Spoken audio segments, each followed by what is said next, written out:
So now we're in chapter 9, and that is entitled Life is About to Change. I explain in this chapter about the changes that started happening and leading me toward my husband, Ron. As I look back in life, I see that changes come in a lot of different ways. Sometimes change occurs overnight. Tragedy happens. In our case, 9/11 occurred, and it really repositioned both he and I to start coming into New York in a way that brought us together. But there are changes getting ready to happen in your life as well. We certainly don't know them on this side of the change, but later we look back and realize change was coming. I encourage you to have hope. Changes will happen. There were so many seasons in my life where I thought this is never going to change. This boss that's treating me horribly, or these people in my life that are so dysfunctional, or those times when I was really hoping for promotion or other opportunities to open up. Even my transfer to New York City, I waited so long. In fact, a year before I got the change to move to New York, I was this close to getting that change. I was in New York interviewing with some partners at the firm. They, in so many words, offered me the position. I go back home and nothing, no communication, no emails. I felt stuck. I remember calling my mom going, changes will never happen. How will I ever get to New York?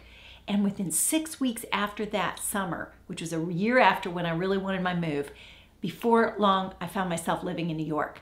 So here's my point of this chapter is changes will come. Be open to changes. Sometimes changes don't start looking like what we want, but they will happen, and changes will lead you to your dreams. And if you've been praying and you're believing for true love, then I promise you, God will work all changes for your good. Maybe you've been through changes personally, been through crisis. Ron had a story he did not want to write. He'd been through a lot of heartache and a lot of disappointment in his previous marriage and in things that led him to a lot of pain. But then change happens, and we go on and we find great answers to prayer come. So we have to keep our hope amidst change, before change, and during change, because change happens. So I'm encouraging you this week, think about what changes are you really getting ready for? What changes can you help bring about through doing something proactive? And what are those changes you just simply have to wait for and pray for? I encourage you to be of hope. Change will come, and you will love it when it happens. God's timing, God's way.